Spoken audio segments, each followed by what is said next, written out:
शुरुआत करते हैं इस वक्त की बड़ी खबर से, जो कि दुनिया भर की नजरें इस खबर पर थी और सुबह से हम आपको अपडेट कराएं। फिलहाल अफगानिस्तान पर एनएसए की बैठक हुई है, ये खबर आपको बता रहे हैं बड़ी। चीन पाकिस्तान इसमें शामिल नहीं हुआ है।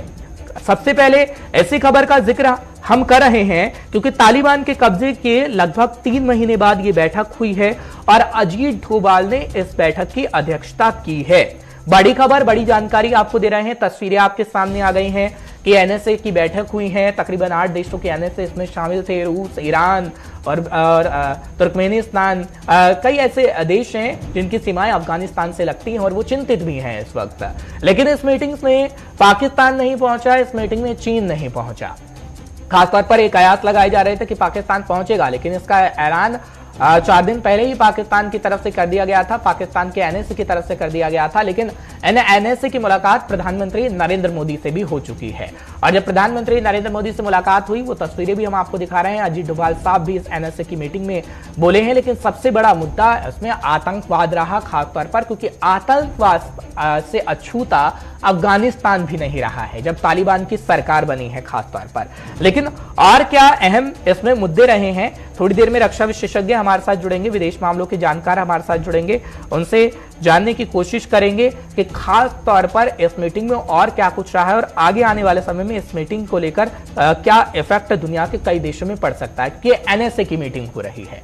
अजीत डोभाल साहब इसकी अध्यक्षता कर रहे थे।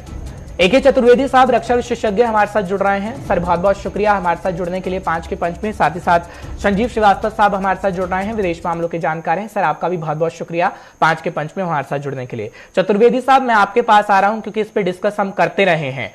क्या लगता है आपको, कितनी अहम ये बैठक है? जब अजीत डोभाल साहब इसकी अध्यक्षता कर रहे थे, प्रधानमंत्री नरेंद्र मोदी के साथ सभी एनएसए की मुलाकात हो चुकी है, अफगानिस्तान पे खास तौर पर बात हुई है, कैसे आप इस मीटिंग को देखते हैं? सबसे पहले रिएक्शन आपका चतुर्वेदी साहब।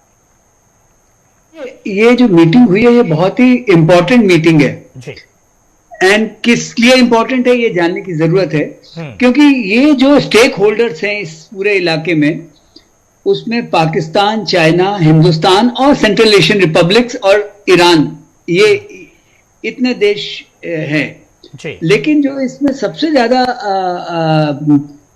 पाकिस्तान को तो नहीं आना था, क्योंकि उनका ये मानना है कि भाई हम ये हिंदुस्तान ने कराया धराया है, जबकि क्या बेवकूफी की इससे ज्यादा क्या बात हो सकती है कि वो तालिबान को वो सपोर्ट करें और वहां आतंकवाद हम फैला रहे हैं, कि हम मजाक कर रहे हैं। चाइना ने मना नहीं किया, मतलब there is a subtle difference between what Pakistan responses, वो जो चाइना ने कहा कि हमारी जो बाकी इवेंट्स हैं उसमें ये फिट नहीं हो पा रहा, इसलिए हम नहीं आ रहे। लेकिन विली निली हम लोगों को ये मान के चलना चाहिए कि वो पाकिस्तान का सपोर्ट कर रहे हैं। बिल्कुल बिल्कुल। अब आइए इससे फर्क क्या पड़ता है। ये देखिए, ये आपको कुछ दिन पहले वो नियामतुल्लाह का कत्ल किया उन्होंने, जो कि ईरान से आया था। तो इसका मतलब जो आज की वहां की तालिबान की रिजीम है, उसको तालिबान की रिजीम कहना भी गलत है, क्योंकि ये वो तालिबान नहीं है जिससे कि अमेरिका ने समझौता किया था।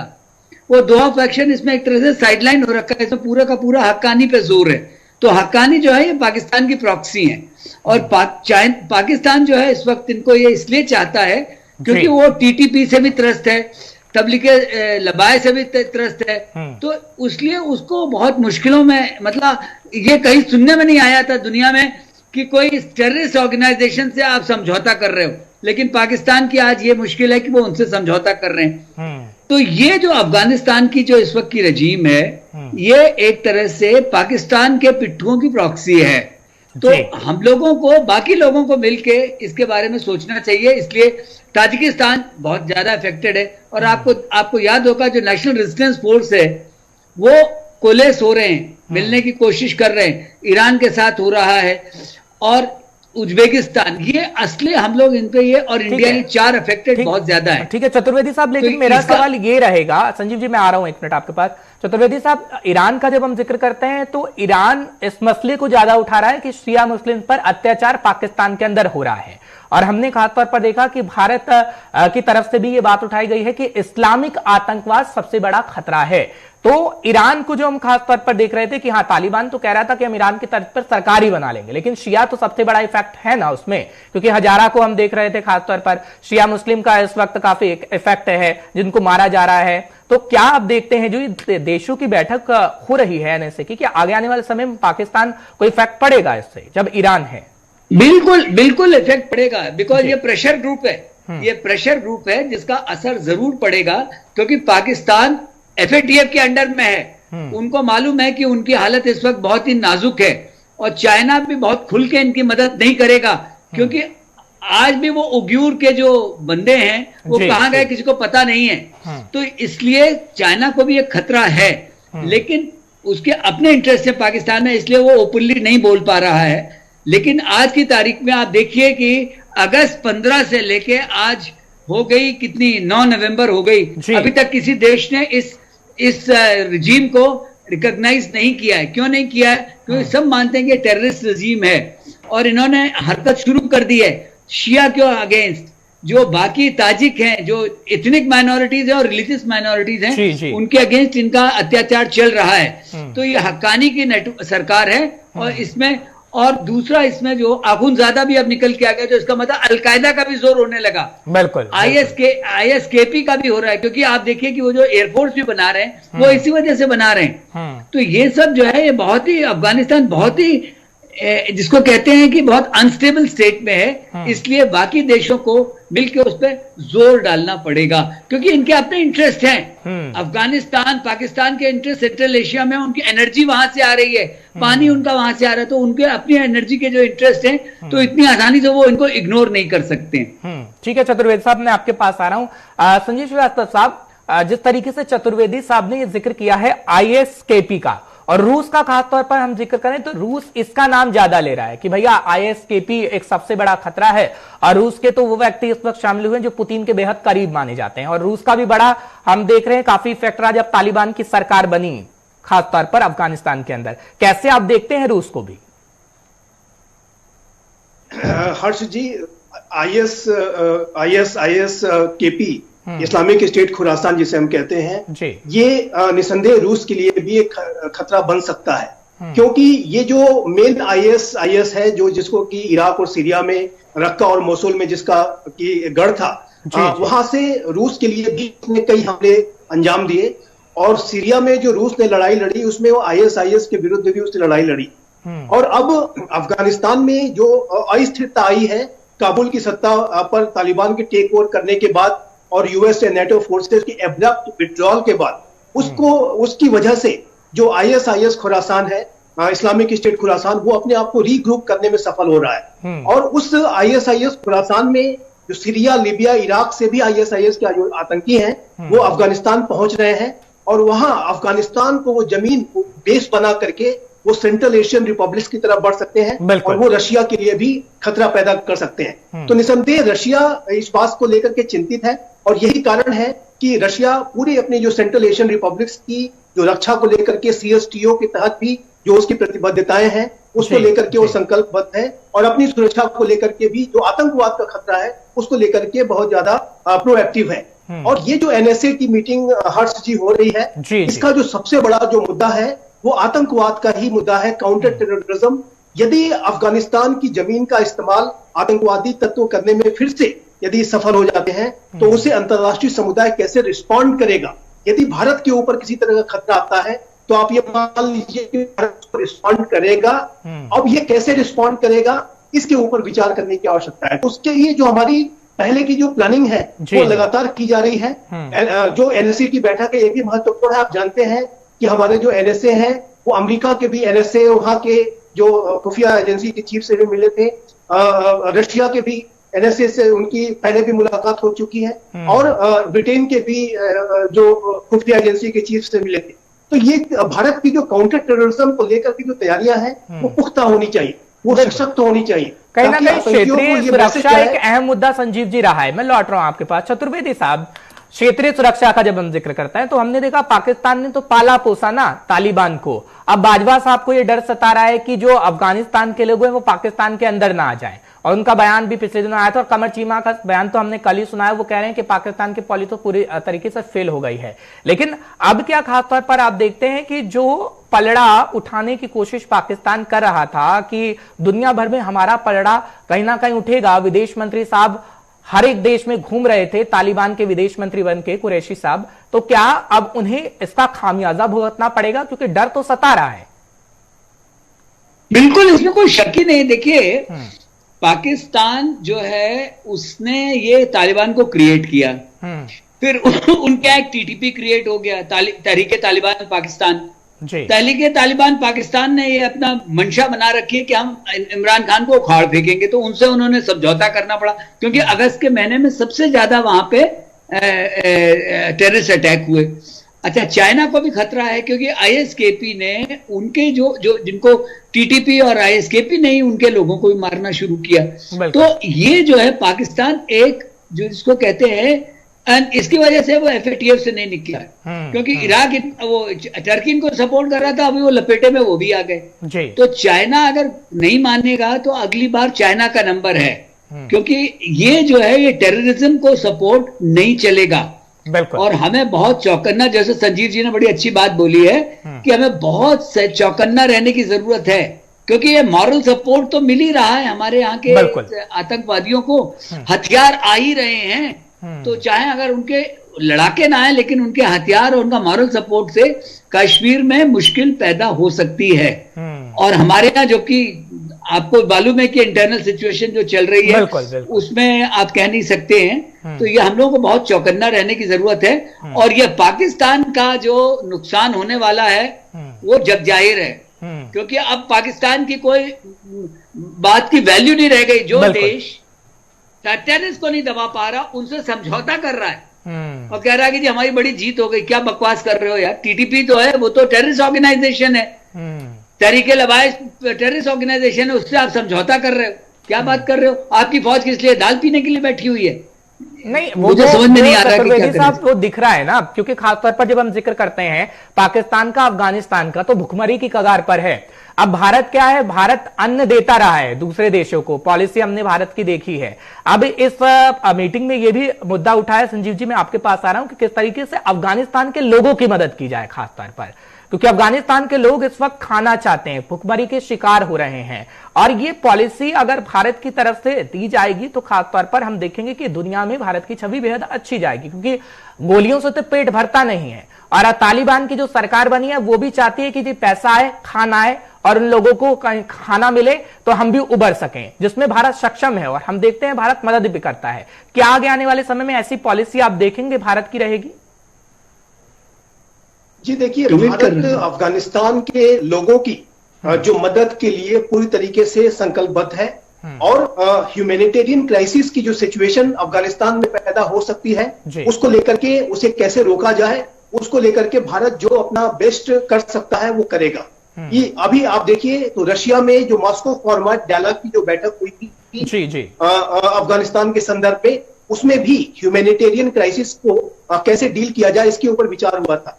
यूनाइटेड नेशंस जनरल सेक्रेटरी भी इस बात को कह चुके हैं, लगातार अन्य देशों की तरफ से भी बयान आ रहे हैं कि अफगानिस्तान के आम लोग सफर नहीं करने चाहिए।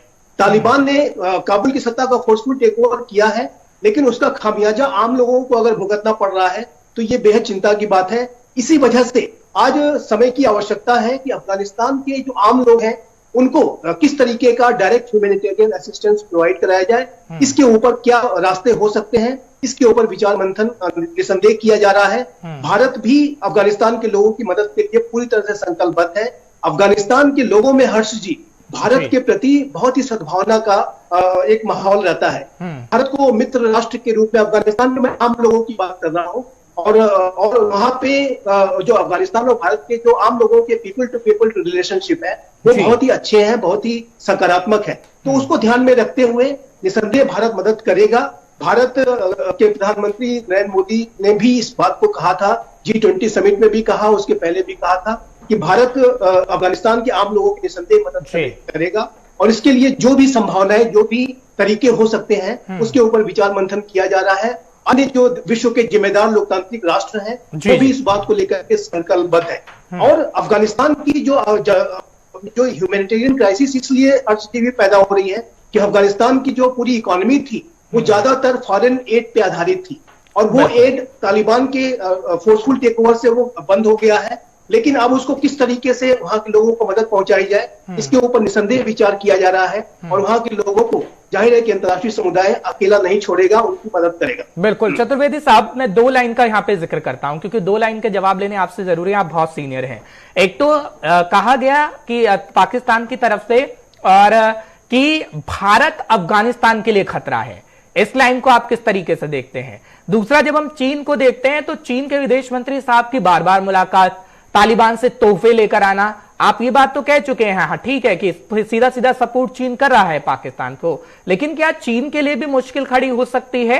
क्योंकि हम देख रहे हैं 2050 तक विश्व शक्ति बनना चाहता है, और साउथ चाइना सी में तो हमने देखा कि पिछले दिनों एक जहाज को लेकर भी मसला हुआ, चीन ने कहा कि अमेरिका ने उसकी जानकारी हमें नहीं दी, साउथ चाइना सी में भी विवाद हो रहा है, और ये जो तस्वीरें दर्शा रही है कहीं महाशक्तिवान बनने के चक्कर में डूब ना जाए चीन, ऐसा भी हो सकता है चतुर्वेदी साहब?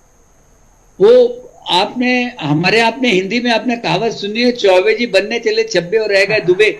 तो चाइना का वो हालत ना हो जाए कभी, क्योंकि जो वहां की स्थिति है वो काफी गंभीर है, और जो टेररिस्ट होता है, जो गन से जीता है, हमारे जैसे लोग जो इनके साथ जिन्होंने देखा है, इनके लिए कोई ईमान, धर्म, रिलीजन इसका कोई मतलब नहीं है।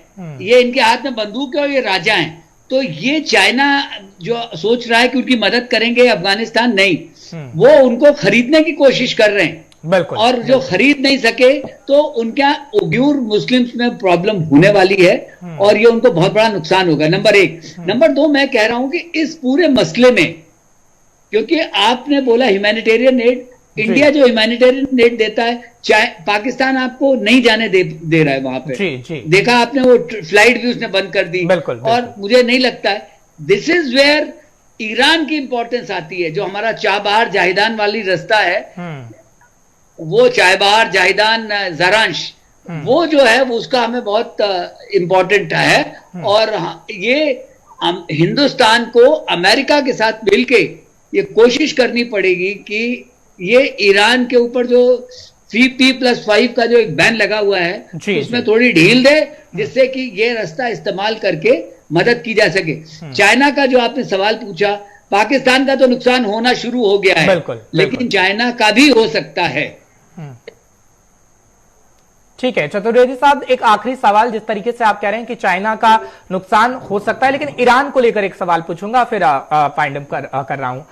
चाइना खास तौर पर हम देख रहे हैं कि जब मैं समुद्र का जिक्र कर रहा हूं, हिंद प्रशांत महासागर में पीएम मोदी साहब भी यूएन के अंदर बोला है, इशारों में चीन को हमने कह दिया है कि वहां पर रुक जाइए, और साउथ चाइना सी में हम देख रहे हैं कि बढ़ने की कोशिश लगातार चीन कर रहा है। अब तो एक सबमरीन भी लॉन्च की गई है, अभी मैं पिछले दिनों खबर ही पढ़ रहा था कि सबमरीन का परीक्षण कर दिया है, जो कि सीधे सीधे अमेरिका की भूमि तक जाएगी और कई किलोमीटर तक उसकी क्षमता है। तो क्या हम देख रहे हैं कि आगे आने वाली परिस्थितियां और खराब होती जाएंगी? क्योंकि ताइवान का एक तरफ मसला है तो अमेरिका कह रहा है कि आप ताइवान की हम मदद करेंगे, दूसरी तरफ हमने देखा कि यहाँ अमेरिका की छवि थोड़ी धूमिल हुई क्योंकि तालिबान से अफगानिस्तान से उसने अपनी सेना हटा ली। तो आगे आने वाले समय में क्या परिस्थितियां और खराब होने वाली हैं? जी, बहुत ही, जिसको कहते हैं कि ये हमको बड़े गौर से देखने की जरूरत है। सिर्फ ये साउथ चाइना सी और ये एशिया पैसिफिक का जो ईस्टर्न पोर्शन है, उसी में प्रॉब्लम नहीं है। आपने देखा होगा कि कल उनको एक नया फ्रिगेट दिया गया है, 054A/P, पाकिस्तान को दिया है उन्होंने। तो वो अपनी कोशिश बढ़ा रहा है कि वेस्टर्न, जिबूटी में उसका बेस आ ही गया है, तो वो कोशिश कर रहा है कि वेस्टर्न इंडो पैसिफिक में भी अपना जोर चाइना बनाए। तो ये बड़ी सिचुएशन, जिसको कहा जाए वोलेटाइल है। तो इसमें इंडिया को एक तो हमें अपनी जो मैरीटाइम पावर है उस पर जोर देने की जरूरत है। जो बहुत से लोग कह रहे हैं कि पैसा नहीं है, अगला IAC नहीं बना सकते, आपको INS विशाल बनाना ही पड़ेगा। बिल्कुल सही, क्योंकि अगर आप अपना इंडो पैसिफिक में जोर लगाना चाहते। दूसरा, जो वेस्टर्न क्वाड है, उसको भी उतना ही स्ट्रांग होना पड़ेगा जो ईस्टर्न कॉर्ड है, क्योंकि जब तक अगर ये नहीं होगा, और मैं बार बार कह रहा हूं कि इसमें इंडिया के रशिया के साथ रिलेशन और इंडिया का ईरान बहुत ही इंपॉर्टेंट होता जा रहा है। तो अमेरिका को अपनी पॉलिसी ईरान के बारे में दोबारा सोचनी पड़ेगी। ठीक है, बहुत बहुत शुक्रिया चतुर्वेदी साहब आने के लिए। संजीव जी